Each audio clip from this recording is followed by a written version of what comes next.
That's what I'm talking about. A big win in D.C. Hawks win on the road against the Washington Capitals 4-3 in a shootout. They get the 2 points. That is a huge victory against some really, really tough competition. Hawks did in this one. They had the grit to stay in this one, and they ended up getting the big victory. Let's talk about the game.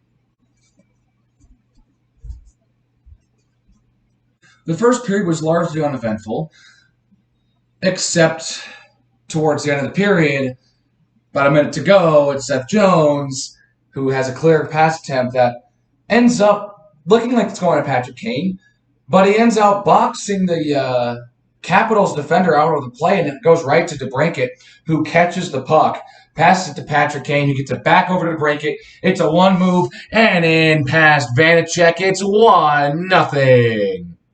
That is Alex DeBrincat's 13th goal of the season and Kane's 13th assist, and Seth Jones now has 16 assists this season. He is definitely helping out on scoring goals. Our big-name players coming together to connect for this one, and, well, it's 1-0 going into intermission. Right out the gate in the second period, it's a very nice passing play by Washington. It's Hathaway to Hagelin, and a perfect pass. All Nick Dowd has to do is just touch the puck, and it goes in the net. And that's exactly what he does. And the Caps tie it up real early in the second period. About 10 minutes later, it is the Hawks on the power play. And as that power play is dying, they got one last chance with 15 seconds to go. And DeBrincat, with Kane sitting right on the blue line, skates right by him.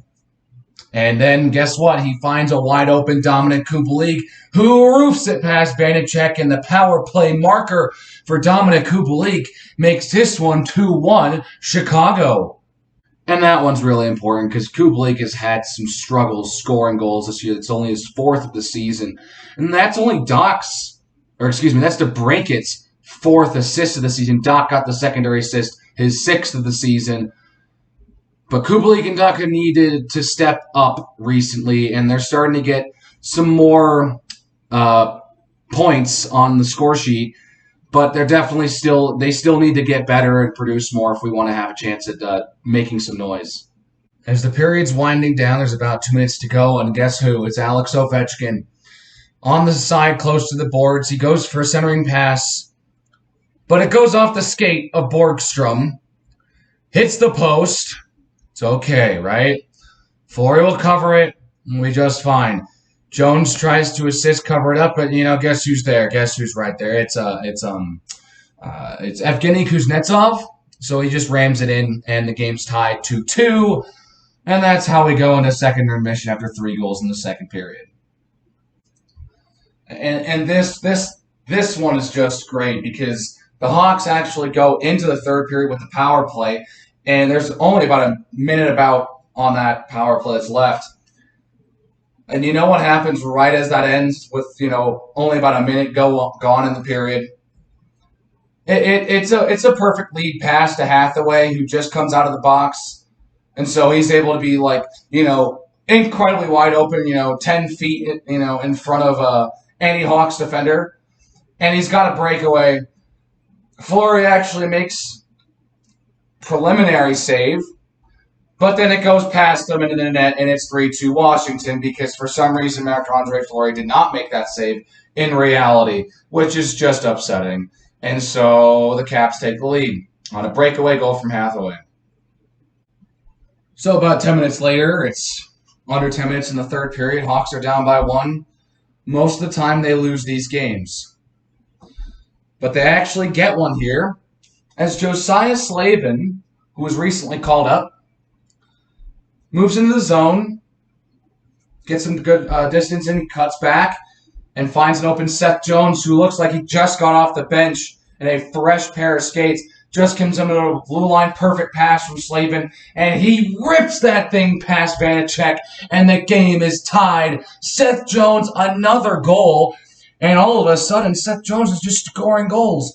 I don't know what it is, but all the players who have sucked when Collinson was here have, started playing up to their potential. Another goal from Jones. He still continues to produce assists like every single game. Jones, that's his third goal of the season. Slavin gets his first point of the year. I think that might be his first in the league. I'm not 100% sure. And then McCabe gets an assist, so that's his second of the season. And you know what? It's tied, and we're going to overtime. And in said overtime, there really wasn't much that happened. We go to a shootout. So the first three shooters miss in Kuznetsov, Taves, and Daniel Sprong for Washington. And then up comes Patrick Kane. Oh boy, he is a dangerous player in the shootout. And he does his signature slowdown, makes some nice fancy moves, just a bunch of stick handling, trying to make sure that Vanecek's guessing and all different, keeps him guessing. And he rips it right by him. And the Hawks just need one stop to win this game. Who's shooting for the Caps, by the way? Alexander and Ovechkin? That's wonderful. Good news. And Ovechkin moves in, and he kind of comes around to the side, and then fires on Fleury, and he stops the puck, and the Hawks win! 4-3 in the shootout, and they get 2 enormous points over the Caps. A huge win on the road in hostile territory against Washington. That is a huge win. And for Fleury, a longtime Pittsburgh Penguin, to get one more victory against the Caps to add on to all the times he's beaten Washington, you got to feel good about that. So the road trip continues. Hawks are up in New York for 2 games against the Rangers and the Islanders, our only trip there this year. And they come home and play the Rangers again. And then they're out up into Eastern Canada to take on the Maple Leafs, the Canadiens, and then the Maple Leafs. So in the next 5 games, they've got 3 really tough opponents in the Rangers twice and in the Maple Leafs. And then they've got 2 pretty easy games in the Islanders and the Canadiens.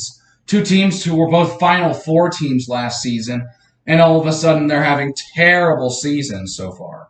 Worse than us. So the big ones that we want to win are those 2 games. We need to win those if we can get a win against the Rangers twice or once, if we can win one of those. And then if we can beat the Maple Leafs, that would just be great.